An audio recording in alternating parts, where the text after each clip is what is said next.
Salut, j'étais en train de regarder un truc sur Shaun of the Dead, Lands of the Dead, etc., etc., tous ces films apocalyptiques euh, qui correspondent bien à notre société depuis en tout cas depuis quelques années, là, moins de 10 ans, et aussi bien aussi pour depuis 30 ans. Voilà. Et ça m'a ramené à des choses qui sont importantes pour moi, c'est la philosophie. Le fait que moi, personnellement, depuis que j'ai 11 12 ans, je suis conscient de la mort énormément, mais c'est ce qui m'a boosté plus que freiné. Le fait de me dire, ok, ben, on va périmer, on va être périmé, mais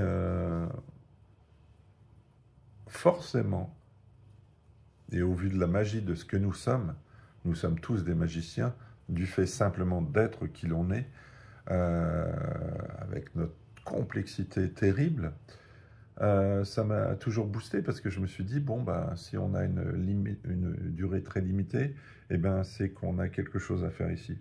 Et pas simplement subir les directives des autres ou d'une société ou de quelqu'un en particulier, d'un goût ou quoi que ce soit, mais de vivre quelque chose et je pense, perso, que c'est surtout apporter et élever les autres qui compte le plus.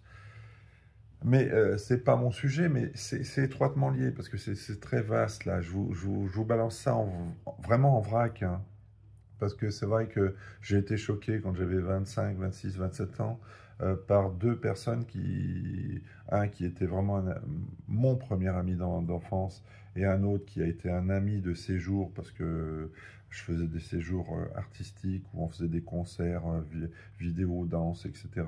Dans le Rhône-Alpes et lui, ben, à la fin du concert, alors qu'il avait l'air plutôt pas mal, et ben, un pont, il est allé vers le pont d'Arc et puis ben, il a sauté. Voilà. Alors qu'un autre qui était un ami avec qui on avait fait des rêves de cinéma, de musique, de filles, de jeux vidéo, etc. Et ben lui, ben, il s'est il s'est- il s'est donné un arbre avec en prime une corde. Et c'est vrai que le fait de ces deux personnes en particulier, il y en a eu d'autres, mais ces deux personnes en particulier m'ont beaucoup touché parce que je pense que c'est un peu comme un match de tennis ou un match ce que vous voulez. Moi, je suis un petit peu plus proche du tennis. C'est que tant que la dernière balle n'est pas jouée, même si on est dans une très mauvaise posture, pour X raisons, mes formes, ou l'autre est très fort, ou on n'a pas trouvé la solution, ou quoi que ce soit, il ne faut pas abandonner, il ne faut pas laisser tomber. Et quand on a fait autant de rêves avec mon premier ami qui s'appelait Olivier, euh, et que on laisse tomber, on dit c'est bon, j'arrête tout. C'est touchant. Et c'est pour ça aussi, et déjà, si j'avais beaucoup d'affinités avec le handicap dans, dans toutes ses formes, euh, handicap physique ou handicap, on va dire, cérébral, euh, j'ai toujours été admiratif de ceux qui ont peu de choses pour démarrer ou pour faire quoi que ce soit et qui sont toujours très fortes. Mais moi, ma question, que j'ai perdue d'ailleurs,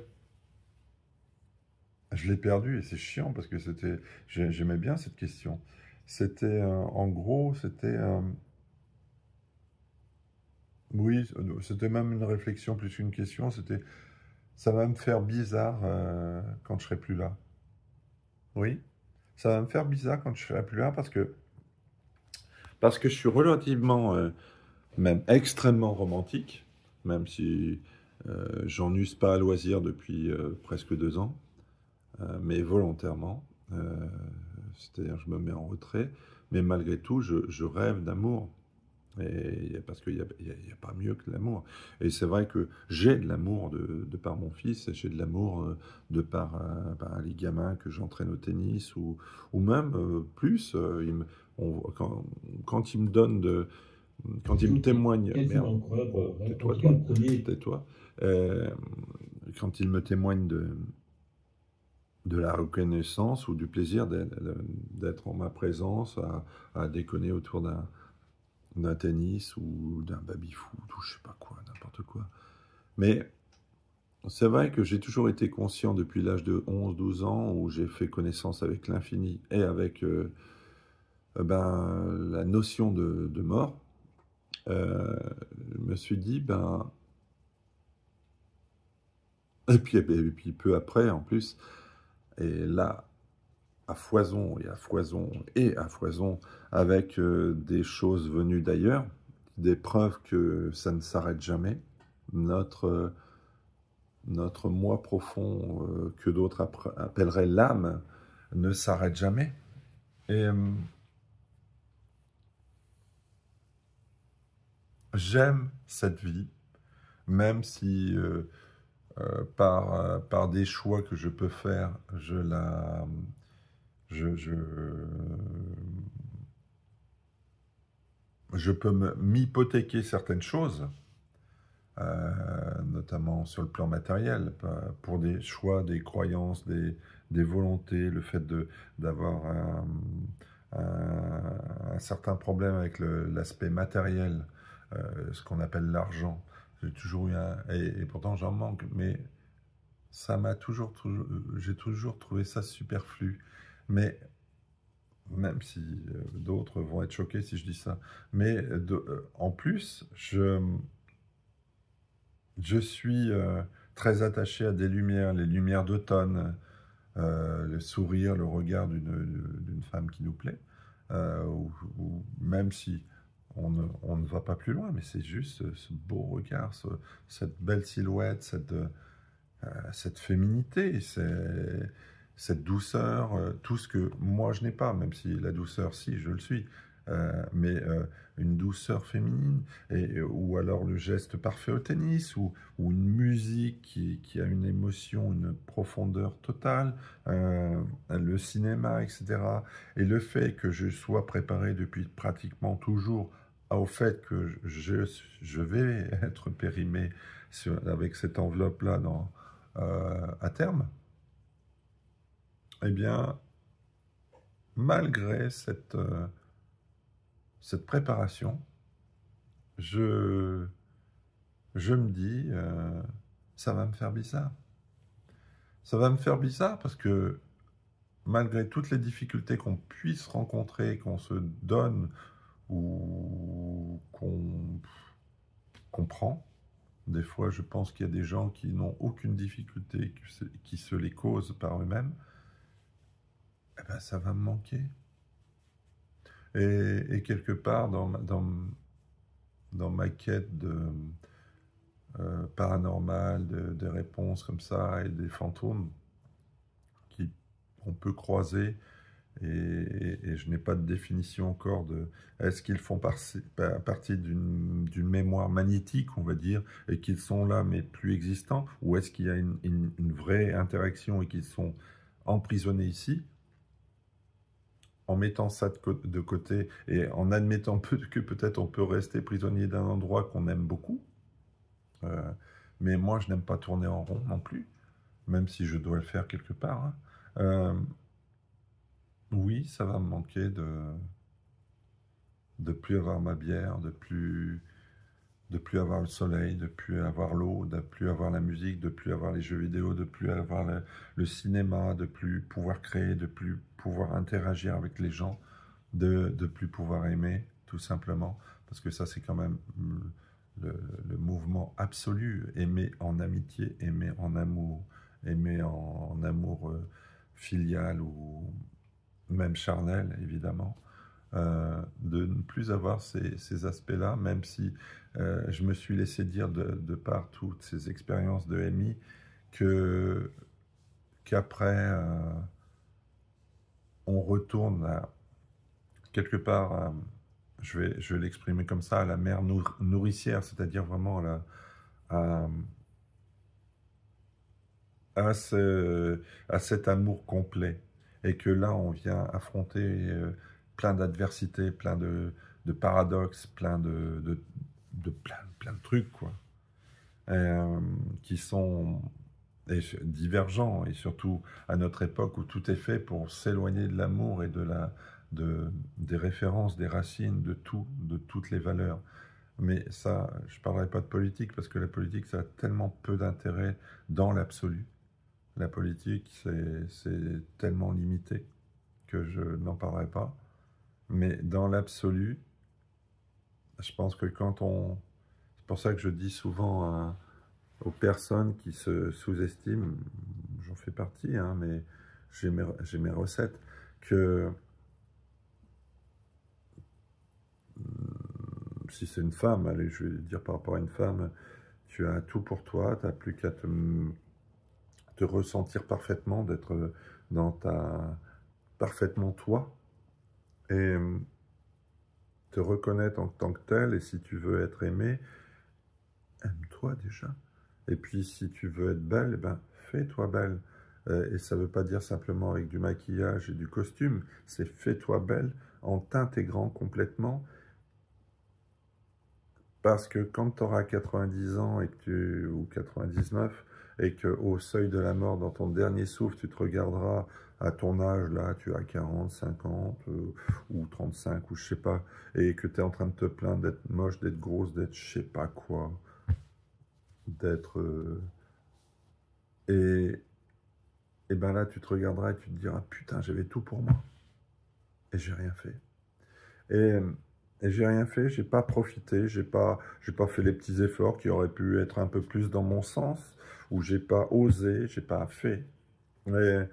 Et pour en finir là-dessus, c'est vrai que là, moi, je fais un stage avec des gamins en ce moment, et j'ai deux gamins, dont une jeune fille qui a 8 9 ans, et qui est intelligente, qui a une présence, et qui doute de qui elle est, et qui a piqué une colère, une crise, ou même une forme de dépression très légère, hein, mais c'est quand même une forme de dépression, parce qu'un autre lui disait qu'elle était nulle.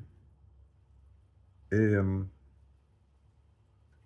et je lui dis, mais attends, qui peut juger que tu es nul, à part toi-même? Et en admettant que pour l'instant tu sois moins bonne que lui, qu'est-ce qui t'empêche de faire les efforts pour être meilleur que lui? Il est débutant, c'est la première fois qu'il touche une raquette. Et toi aussi. Donc, qu'est-ce qui fait que lui, il va se battre pour être meilleur alors que techniquement, il est proche du niveau zéro? Et toi, c'est pareil. Et c'est vrai qu'elle a réfléchi, puis ce matin, elle m'a fait marrer parce qu'elle est venue avec un bob hyper clinquant, rose, merde, je ne me rappelle plus comment on appelle ce mot, avec tous ces dégradés de toutes les couleurs. Et, short aussi rose, toutes les couleurs, etc. Et elle avait un grand sourire, et elle était plus... Alors, est-ce que c'est ce que je lui ai dit, est-ce que c'est un mélange de plein de trucs qui ont fait qu'elle s'est dit, oui, le plus important, parce que je lui ai répété 10 fois au moins, je lui ai dit, le plus important, c'est pas ce que les autres pensent de toi. On n'en a rien à foutre de ce que les autres pensent de toi. Parce que les autres sont tellement influençables qu'ils vont être influencés par la considération que tu auras de toi. Si toi, tu te considères comme une merde, ils vont... Ben, je ne l'ai pas dit comme ça, bien sûr, mais c'est l'idée. Hein. Si toi, tu te considères comme une merde, les autres vont te considérer comme une merde. Si tu te considères comme quelqu'un de valeureux, de fort, tôt ou tard, ils vont te considérer comme quelqu'un de valeureux et fort.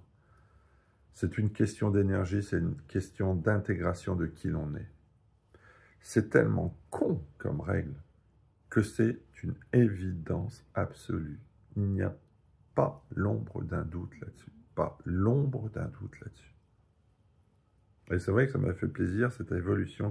Et tout à l'heure, elle était fière de me dire qu'elle avait battu un autre, là, 7-5, mais voilà. Elle a intégré le fait que c'est elle qui était une créatrice. Voilà. Bon, je me suis encore éloigné du sujet de base, mais c'est ça que je voulais dire. C'est tellement essentiel de comprendre qu'on est les créateurs ici, et qu'on est les créateurs où que l'on soit, et que donc ça va faire bizarre de partir. Parce qu'il y a quand même bien des belles choses si on sait se les offrir, si on sait aller vers ces belles choses, si on sait regarder les belles choses au lieu de regarder toujours les mauvaises, quoi. Ça, ce sera pas mal du tout. Pas mal du tout d'avant de partir, de changer un peu ses perceptions si on a tendance à voir les choses négativement, de les voir positivement. Et, euh, et une fois qu'on partira, ben, je pense que ça sera pour du mieux. Mais ce passage ici avec les plantes, les poissons, les animaux, les femmes, bah, je parle pour moi, hein. Je ne suis pas de ceux qui se disent non-genrés, c'est-à-dire qu'ils n'affirment plus rien du tout. Ils ne sont rien du tout. Ils n'affirment rien à part être un meuble de télévision ou quoi que ce soit. Et ça, je suis assez opposé à ça. Que l'on veuille changer de sexe, je peux le comprendre, hein. On ne va pas être emprisonné dans quoi que ce soit, mais qu'on ne veuille même pas assumer son genre, ça prouve à quel point l'ensemble des gens maintenant sont complètement désincarnés. Et la désincarnation est la pire des choses qui puissent exister. Vous voyez comme on peut passer d'un sujet à l'autre si on s'intéresse à beaucoup de choses. Et en ça, c'est vrai que je suis curieux de ce monde parce que j'ai vu beaucoup de choses. Je ne suis pas celui qui a vu le plus de choses, loin de là. Mais j'ai été suffisamment curieux pour explorer beaucoup de choses de ma position et surtout pour ne pas être centré sur moi-même et rester sur qui je suis, mais pour aller vers qui sont euh, quels sont les autres continents, quels sont les autres domaines. Et c'est vrai qu'il y a quand même beaucoup de choses qui peuvent tourner en rond, mais il y a beaucoup de variétés aussi, et c'est relativement beau, passionnant si on a un regard bienveillant, attendrissant, et plein de curiosité, plein de gourmandise, avec une très bonne dose de bonhomie. Voilà. Donc oui, je finis là-dessus. Ça me fera bizarre quand je partirai. C'est dans une poignée de temps, c'est vrai. Mais avec beaucoup de mélancolie, de romantisme, d'affectif, ça va me faire bizarre. Comme quand on quitte le quai d'une gare ou quelqu'un. Quitter cette enveloppe, quitter ce monde, ça me fera bizarre. Mais je le dis avec beaucoup de tendresse, parce que de toute façon, on va tous le faire. Et on va sûrement aller vers quelque chose de meilleur. Mais voilà. Je ne sais pas ce que vous en pensez, si vous avez un regard un peu différent, n'hésitez pas à le dire ici. Euh, il faudra qu'on fasse un comeback sur un live, même si je pense que les lives doivent être précieux et pas galvaudés. C'est pour ça que j'en fais très peu, voire presque pas. Mais le prochain que je ferai, ça serait bien que ça soit sur le thème, pardon, de la mort et de la vie et de l'amour, euh, du ressenti, de voilà, vibration, énergie. De toute façon, c'est tout étroitement lié. Sans ça, ça n'existe pas. Allez, je vous dis à plus tard. Et je répète encore cette phrase, pardon. Ça me fera bizarre quand je serai plus là. Allez, je vous dis à plus tard, parce que pour l'instant, je suis encore avec vous. Salut.